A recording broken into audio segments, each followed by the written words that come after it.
Under the cold gleam of orbital lights, humanity's delegation stepped onto neutral ground. Neutral only by political agreement, not sentiment. Most species still didn't understand humans, and many weren't sure they wanted to. The delegation was small, 3 humans, 1 translator drone, and enough confidence to make an empire twitch. The aliens watched them with cautious curiosity, recording every move, breath, and micro-expression as if it might reveal what made humans so enduring. He walked among them like he didn't notice the pressure, though he did. He was used to being underestimated, misquoted, misinterpreted. That was the cost of being a cultural diplomat among beings that didn't share your DNA or your definitions. What he wasn't used to, however, was being approached by one of the Ilari themselves. They rarely engaged directly. They were elegant, reclusive, too advanced or too detached for most. So when she came forward, skin shimmering with bioluminescent fractals, eyes like frozen stars, he assumed it was a formality. It wasn't. Her words, spoken in perfect standard but with a rhythm no human could replicate, halted every conversation in the room. "I request a taste of what is between your legs." Dead silence. The translator drone glitched. His partner choked on a breath. Someone behind him swore under their breath. The alien's expression was placid, serene, even respectful. She had no idea. He held up a hand, signaling calm. "I think there's been a cultural misalignment," he said carefully. "Can you clarify your request?" She tilted her head slightly. "Between your limbs. The source of endurance. The strength organ. The vital fibers. Our biologists have argued endlessly. Your species survived the Rigori collapse. You walked out of the Cron-Black zone. We don't understand. But your body, it holds answers." He didn't laugh, though a part of him wanted to. This wasn't a joke. She was serious. The entire council chamber shifted uncomfortably, not because of the phrasing anymore, but because of what it implied. The Ilari, with their vast knowledge networks and post-emotion consensus culture, had hit a wall, and they thought he was the key. He requested a private conversation. She agreed. They walked through a corridor of light and silence, her body moving with liquid grace, his with practiced calm. When they stopped, she turned to him and said, "I've reviewed everything we know of your physiology. But it's incomplete. Our interpretations conflict. Some believe it's your legs, the way they evolved for movement endurance. Others say it's your heart, your capacity to resist. But the term your people use, between the legs, seems significant." He resisted a sigh. Among humans, that phrase usually refers to reproductive organs. It's not, generally, how we refer to strength. She blinked slowly. "Then I misused the term." "It's been misused before," he said with a faint smile. "But your interest, is it physical or cultural?" "Both. Our civilization has not fought a war in 15 millennia. We eliminated pain, hunger, even time-bound death. But with it, we lost something. Your people, your chaos, your refusal to die, fascinates us. I need to understand. What is it that drives you to stand when you should fall?" He didn't have an easy answer. No human did. They didn't survive because of one gene or one muscle group. They survived because they were too stubborn to do anything else. He thought of Earth, burning and rebuilding over and over again. Of children learning to speak in rubble. Of soldiers laughing with broken ribs. Of explorers freezing to death and calling it worth it. "You're asking the wrong question," he said finally. "It's not what's between our legs. It's what's behind our eyes." She stepped closer, studying his expression. "Then show me. Let me experience it." He wasn't sure what she meant. She clarified. "A neural link. A deep one. Their species could interface briefly with another's mind, usually animals, sometimes advanced AIs. Rarely organic. Never humans. Too volatile, they'd said. Too unpredictable. That's why she wanted to try." He considered the risk. Neural bleed. Emotional backlash. Contamination.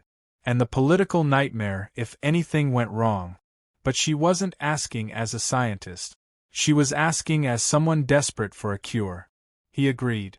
They sat across from each other, fingers touching, interface threads connecting. The surge of her consciousness was like diving into icy water. He felt her presence as light, structure, logic. She felt his as heat, memory, chaos. She gasped as the first memories hit her. Running through fire, standing before collapsing towers, laughing with blood in his mouth. She felt heartbreak, hunger, rage, and hope. None of it processed linearly.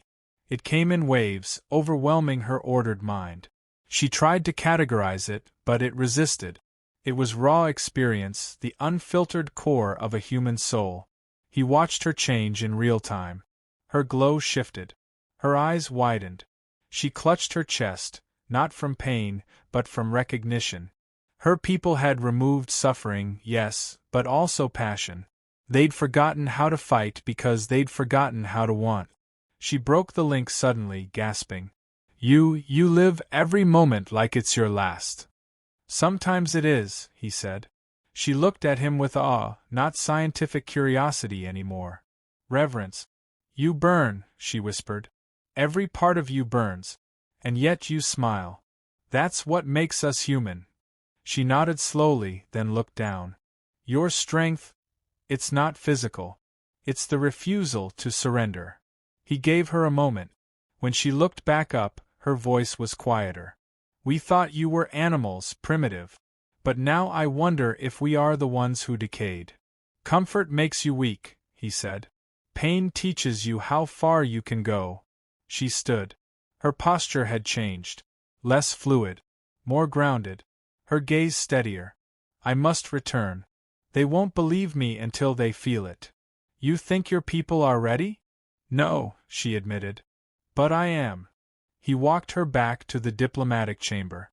Her peers stared at her, some with alarm, others with wonder. Her bioluminescence had altered, reflecting new neural pathways. They didn't need to ask what she'd experienced. It was written across her aura. She turned to him one last time before parting. Thank you for letting me taste what's between your legs. He exhaled slowly. You're still using that wrong. She smirked, an alien trying to mimic a human expression. No. I think I finally understand. It's not anatomy. It's fire. And just like that, she was gone. But the council wasn't silent anymore. They were watching him differently now. Not as a curiosity. As a threat. As a solution. As a mystery they could no longer afford to ignore. He'd come in peace. But peace wasn't what humanity brought. Not exactly. What they brought was something older, something raw, something that didn't fit in treaties or neutral zones. They brought the inconvenient truth that sometimes survival means wanting more. And now that want was spreading. The chamber hadn't cooled since the last exchange. Rumors raced faster than the station's data streams, each one more exaggerated than the last. Some said the human had broken her mind. Others believed she had found a forbidden truth. The alien girl, the Ilari, was under silent quarantine, not by force but by fear. Even her own people couldn't understand what had changed. She didn't speak like them anymore. She didn't move like them. She walked with weight, with presence, with something they didn't have words for. Her neural structure had altered. Her emotional spectrum had expanded. And her mind had stopped obeying. The human, meanwhile, wasn't celebrating. He knew better. Humanity had seen this before. Cultures falling apart because they thought the virus of will could be controlled. It never could. Once experienced, it spread. Not biologically, but philosophically. The desire to fight. To change. To own your pain and shape it into something more. That was the danger. That was the gift. And now it had begun. She requested another meeting. This time not alone.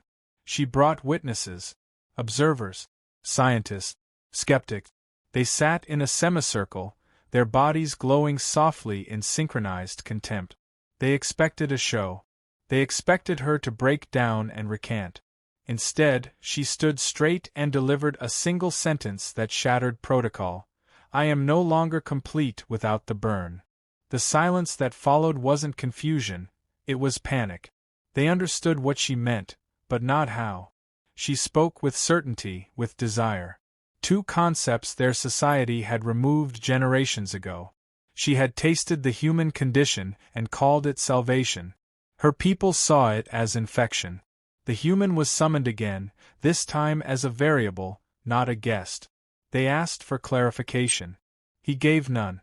He couldn't. What she experienced couldn't be translated. Words failed. Emotions couldn't be diagrammed. They asked what she saw. She answered, I saw death and wanted to live harder. I saw pain and thanked it for teaching me. I saw failure and laughed. I saw chaos and called it beautiful. They demanded control. They asked if the effect could be isolated, measured, contained. She laughed, really laughed, the first true laugh ever heard from an Ilari. You think you can contain fire by understanding the shape of smoke? They stared at her as if she'd gone mad. Maybe she had. But she didn't care. Madness no longer frightened her. It was sterile sanity that made her shiver. He tried to explain how humans had been forged through collapse, not order. How every lesson was written in loss. They still didn't understand. They asked if Earth's history could be studied safely. He told them no. Earth doesn't teach. It scars. You don't learn from humanity. You survive it, and if you're lucky, you come out stronger. They pushed back. Accused him of manipulation. Of contaminating their ambassador. But she silenced them all. You ask if he poisoned me. He did. And I am grateful. Because before, I was immune to meaning. A faction rose in quiet rebellion. Not all the Ilari agreed with the council. Whispers began to circulate. Other species too. Old allies started asking questions. What else had the humans endured? What else had they overcome? What secret allowed them to rise again and again, while civilizations like the Ilari stagnated in perfection? He became the center of quiet meetings. Discreet conferences. Alien scholars and soldiers came in ones and twos, cloaked and anonymous, asking not for weapons or tech, but for experience. They wanted to feel what he felt. They wanted to see the world through the eyes of a being who had crawled out of extinction not once, but 1,000 times. The council panicked. They issued restrictions. They forbade neural links. They declared emotional transfer as dangerous. It was too late. The idea had already seeded itself. The first taste had changed their girl. The second taste, if spread, could ignite a revolution. She visited him again, this time not for a link, but for instruction. Teach me how to suffer without losing myself, she asked. Teach me how to fall and still reach forward. He didn't lecture. He didn't philosophize. He told her stories. Real ones. Of friends lost in orbital fires. Of digging through collapsed colonies with bare hand. Of failure after failure after failure, and the stubborn, stupid decision to keep going. She listened with hunger. Every story made her more human, not in biology, but in spirit. She began writing.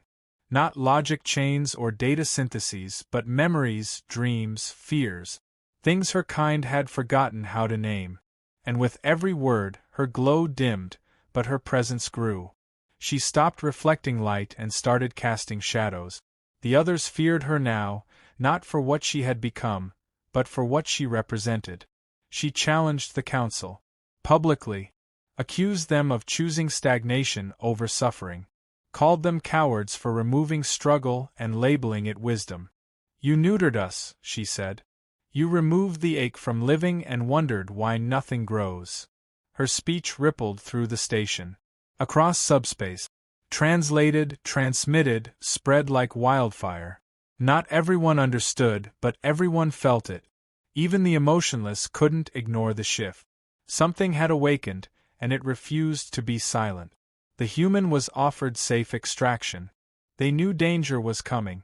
He refused. I didn't start this, he said. I just showed her the match. She lit the fire. More Ilari came forward. Quietly at first. Then louder. They wanted the same. Not pleasure. Not escape. Meaning. The human condition, once mocked as primitive, now stood as sacred. What made them broken made them whole. What made them suffer made them real. A summit was called. Emergency. Interstellar. Species representatives demanded answers. Was Earth weaponizing their culture? Was this a new form of war? He stood before them and gave no apologies. We didn't plan this. We've spent centuries warning you that we're not like you. You didn't listen. Now you've seen the truth. We don't win because we're better. We win because we're willing to lose everything and still keep going. The Ilari Council tried to silence their girl. She refused. They tried to exile her. She laughed. They tried to erase her mind. She fought back, not with weapons but with will. Her glow surged back, but it flickered now, unstable, beautiful, full of contradictions. She turned to the human and said, I don't want to be saved. I want to struggle. I want to suffer. I want to want. He nodded. Then you're human enough. The summit ended without resolution. Factions splintered. Alliances cracked. Empires watched nervously. The infection of humanity wasn't in cells, it was in spirit. Once awakened, it could not be returned to sleep. The girl disappeared days later. Not captured. Not killed. She left a message. The next time we meet, I won't be Ilari. I will be something new. He kept the message. Played it once. Then deleted it. Because he didn't need the words. He could already feel the change. The galaxy had started to shift. And it would never return to what it was. Not after a single alien girl tasted what lay hidden behind the human struggle and declared it worth every pain. She was gone, but her absence spoke louder than any declaration. The corridors where she once walked now echoed with tension, not silence. Every species knew something irreversible had happened. The Ilari didn't speak of her anymore, not out of disdain, but fear. She had stepped beyond their control. What terrified them wasn't her rebellion, it was that others might follow. The human remained, quiet but observed.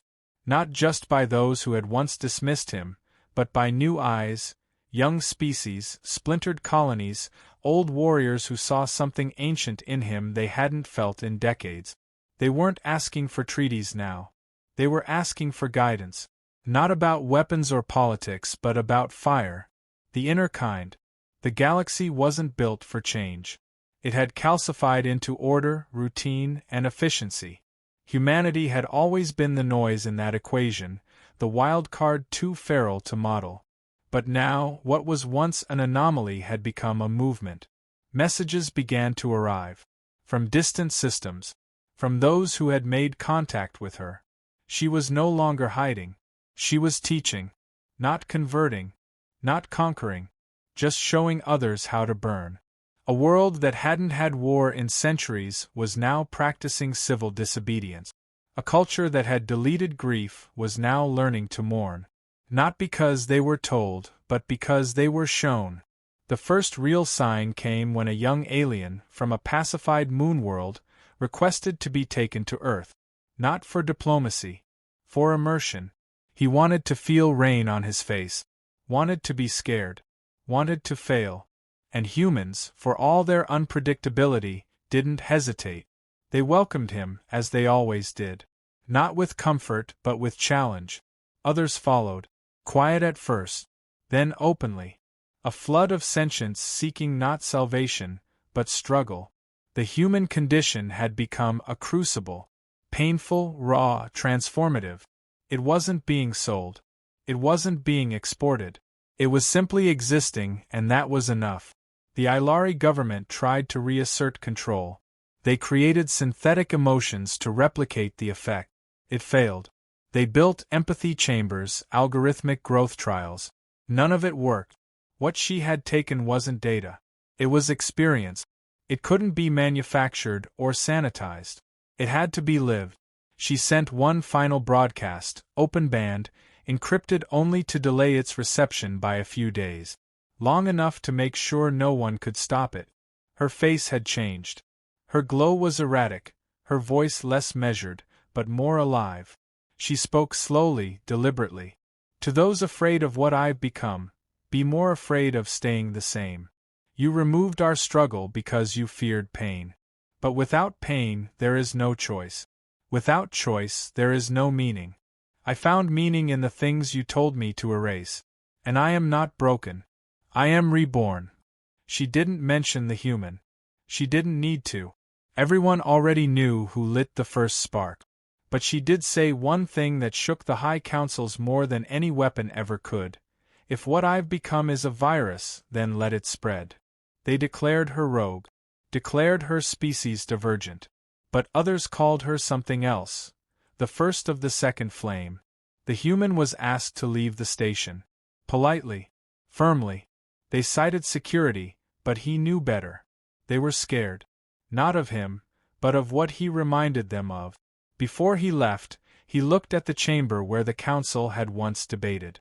It was empty. Not silent. Just hollow. On his ship, messages flooded in. Stories. Struggles. Small revolutions. Species redefining what it meant to be alive. It was never loud. Never fast. But it was everywhere.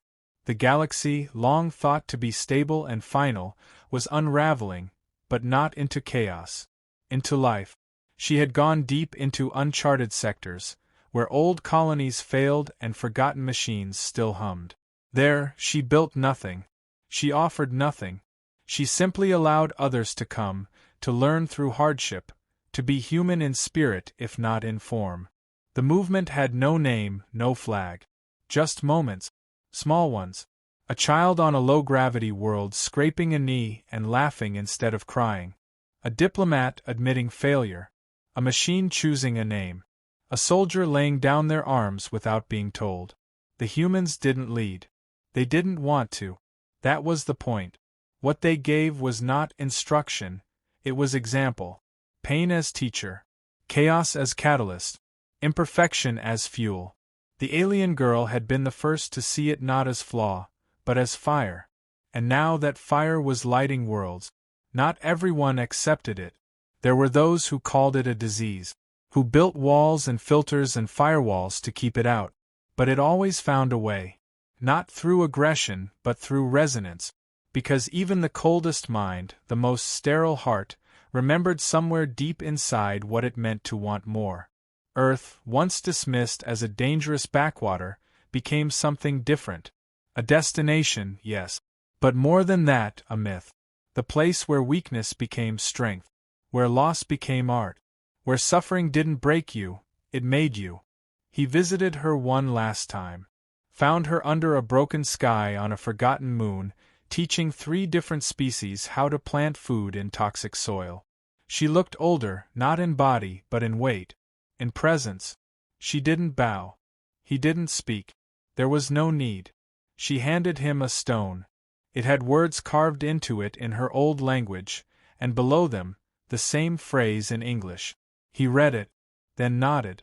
You will fall. And you will rise. That is the taste of being human.